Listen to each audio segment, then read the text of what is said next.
Sir Chhotu Ram ji कहा करते थे, ये कौए कनागतों में आएंगे, ये कौए श्राद्ध के मौसम में आएंगे, श्राद्ध के समय में आएंगे, इन कौओं से सावधान रहना।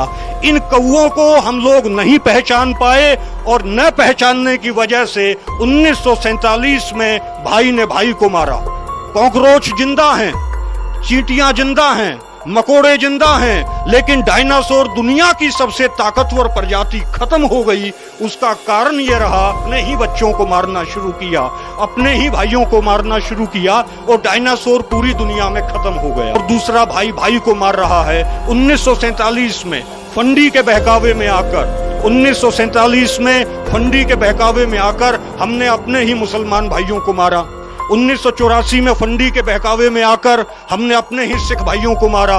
मुजफ्फरनगर में फंडी के बहकावे में आकर हम लोगों ने अपने ही मुसलमान भाइयों को मारा।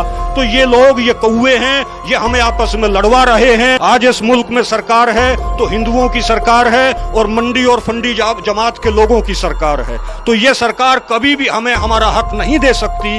मैं बाहर आया, मैंने अपने साथियों से बात की कि जब तक हम लोग खालसा पंथ में नहीं आएंगे, जब तक हम लोग सिख नहीं बनेंगे, जब तक हमारे नंगे सिर रहेंगे, तब तक हम लोग इस लड़ाई को जीत नहीं सकते। मैं बाहर आया, हम लोग जितने हमारे साथी थे, मैंने इस बात पे सभी को राजी किया है। हम लोग ये मुहिम चला रहे हैं, ये तहरीक चला रहे हैं कि हरियाणा के लोग, हम लोग अब जो है सिक्खी में आएंगे। गुरु गोविंद सिंह जी महाराज सच्चे पातशाह जी ने जो कहा था कि राज करेगा खालसा, आकी रहे न कोई, उनकी भविष्यवाणी को दुनिया की कोई भी ताकत, ये बर्मा को मानने वाले लोग ये रोक नहीं सकते। निश्चित तौर पर इस मुल्क में जो है 96 करोड़ी खालसा होना है। तो आज जो हालात इस मुल्क में पैदा हुए हैं, ये हालात पहले नहीं थे। 1947 से पहले, 1947 से पहले 1923 में, 1923 में लाहौर में सर छोटू राम और मियां सर फजल हुसैन, इन्होंने एक पॉलिटिकल पार्टी बनाई थी जिस पॉलिटिकल पार्टी का नाम था नेशनल यूनियनिस्ट पार्टी। और जब ये पॉलिटिकल पार्टी 1923 में बनी तो लाला लाजपत राय सर छोटू राम जी के पास गए। लाला लाजपत राय ने कहा कि छोटू राम जी, आपका और मेरा मजहब एक है, हम दोनों हिंदू हैं, तो आपने एक मुसलमान के साथ एक पॉलिटिकल पार्टी क्यों बनाई? आपको मेरे साथ मिलकर एक पॉलिटिकल पार्टी बनानी चाहिए थी। तो सर छोटू राम जी ने लाला लाजपत राय को कहा कि आपकी बात सही है कि मेरा और आपका मजहब एक है, लेकिन हमारा ईमान अलग अलग है। और यह बात भी सही है कि मियां सर फजल हुसैन का और मेरा मजहब अलग अलग है, लेकिन हमारा ईमान एक है और हम लोग ईमान पर खड़े होकर लड़ने वाले लोग हैं, इसलिए मैं आपके साथ नहीं आऊँगा। सर छोटू राम जी चूरू में गए, राजस्थान में। एक लाला जी वहाँ आया, उसने कहा कि चौधरी साहब, मैं जिम्मेदारों की तन मन धन से मदद करना चाहता हूँ। सर छोटू राम जी ने कहा कि फिर कहो। उसने कहा कि मैं जिम्मेदारों की तन मन धन से मदद करना चाहता हूं। तो सर छोटू राम ने कहा, जो उनके कैडर के साथी बैठे हुए थे, उन्हें समझाते हुए कि ये लाला जी जो आज कह रहा है कि मैं जिम्मेदारों की तन मन धन से मदद करूंगा, अगर लाला ही हमारी मदद करने लगे, अगर सरमाएदार ही हमारी मदद करने लगे, तो फिर छोटू राम पैदा ही किस लिए हुआ था?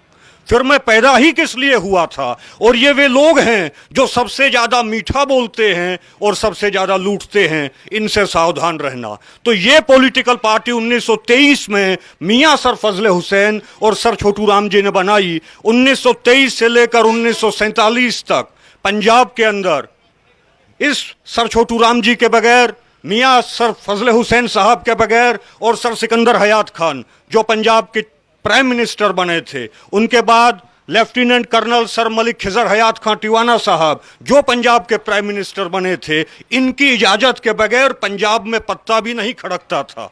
सर छोटू राम जी ने एक कानून बनवाया था।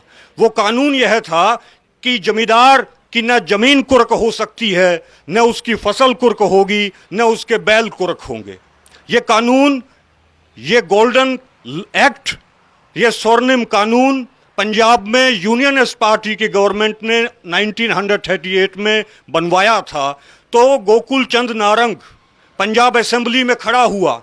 उसने कहा कि सर छोटू राम जी ने जो कानून बनवाया है, इस कानून की वजह से न पंजाब में हम जमीन कुर्क कर सकते हैं जमींदार की, न उसका बैल कुर्क कर सकते हैं, न उसका घर कुर्क कर सकते हैं। तो पंजाब में अब कुर्क करने के लिए रह क्या गया है? सर छोटू राम ने कहा कि ये जो तुम्हारी मानसिकता है, ये जो तुम्हारी मेंटलिटी है, ये जो तुम्हारी विचारधारा है, हम पंजाब की धरती पर इस विचारधारा को कुर्क कर देंगे। हम पंजाब की धरती के ऊपर इस विचारधारा को कुर्क कर देंगे। और खबरदार किसी जमींदार ने किसी गैर जमींदार को, शहरी हिंदू को, लाहौरी हिंदू को वोट दिया तो गोकुल चंद नारंग ने कहा कि आप एक हिटलर की तरह बात कर रहे हैं। सर छोटू राम ने कहा अगर पंजाब में यहूदी रहेंगे तो पंजाब में हिटलर भी रहेगा, अगर पंजाब में यहूदी रहेंगे तो पंजाब में हिटलर भी रहेगा।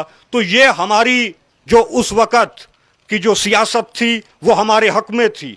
और जब सर छोटू राम जी कानून बना रहे थे, the Punjab registration of money lenders act 1939, the Punjab restitution of mortgage land act 1938, the Punjab relief of indebtedness act 1935, the Punjab land alienation act 1938 और मंडी एक्ट 1938 में आया था। इसे भी सर छोटू राम और सर सिकंदर हयात खान लेकर आए थे। इस एक्ट के मुताबिक मंडी के अंदर जमींदारों का भी आरक्षण था। तो गोकुल चंद नारंग खड़ा हुआ, उसने कहा कि ये जो कानून है, इस कानून की वजह से रोहतक का एक दो धेले का जाट अब लखपति बनिए के साथ बैठेगा। इन लोगों की मानसिकता उस वक़्त भी हमारे बरखिलाफ थी और आज भी इनकी मानसिकता हमारे खिलाफ है। तो उस जमाने में जब ये एक्ट सर छोटू राम लाए, जब ये कानून जमींदारों के हक में यूनियनिस्ट गवर्नमेंट लेकर आई, तो डॉक्टर गोपी चंद भार्गव ने इस्तीफा दे दिया पंजाब असेंबली से, डॉक्टर सत्यपाल ने इस्तीफा दे दिया, लाला दूनीचंद ने इस्तीफा दे दिया, ये कांग्रेसी थे। भाई परमानंद ने इस्तीफा दे दिया जो हिंदू महासभा से था, गोकुल चंद नारंग ने इस्तीफा दे दिया, राजा नरेंद्र नाथ ने इस्तीफा दे दिया, M.K. पुरी ने इस्तीफा दे दिया। तो वो हालात तब थे जब हम लोग कानून बना रहे थे और बनिए जो हैं वो इस्तीफा दे रहे थे, शहरी जमात इस्तीफा दे रही थी। और आज हालात दूसरे हो गए हैं कि हमारे जो लीडर हैं, जो जिम्मेदार हैं, वो इस्तीफा दे रहे हैं।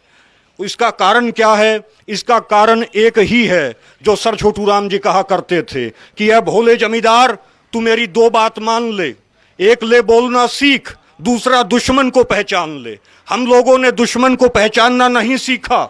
सर छोटू राम जी कहा करते थे कि ये जो ढीली धोती वाले हैं, ये जो नुकीली टोपी वाले हैं, ये मंडी और फंडी, ये तुम्हारे दुश्मन हैं। और इन मंडी और फंडी की सियासत को, इन सरमाएदारों की और पुजारियों की सियासत को हम लोगों को समझना होगा।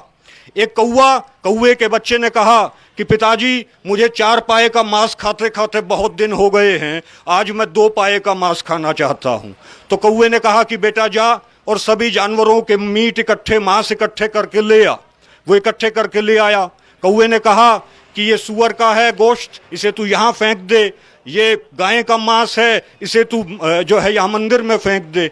और कौवे के बच्चे ने फेंक दिया। सांप्रदायिक दंगे हो गए, रॉयट्स हो गए, जातीय दंगे हो गए। और जब वो दंगे हुए तो 2 पाए का मांस सड़कों पर बिछ गया। कौवे ने अपने बच्चे को कहा कि बेटा जा और 2 पाए का मांस है, ये बिछ चुका है, तू खा। तो कौवे के बच्चे ने कहा कि पिताजी ये मीट तो मैंने खा लिया है, लेकिन अगर ये बात आदम जात की समझ में आ गई, अगर ये बात लोगों की समझ में आ गई कि हम इस तरीके से 2 पाए का मीट खा रहे हैं और इस तरीके से हम लोग 2 पाए का मीट की व्यवस्था करते हैं, तो कौवा जाति को बहुत बड़ा संकट आ जाएगा। आदम जात पूरी कौवा जाति को खत्म कर देगी।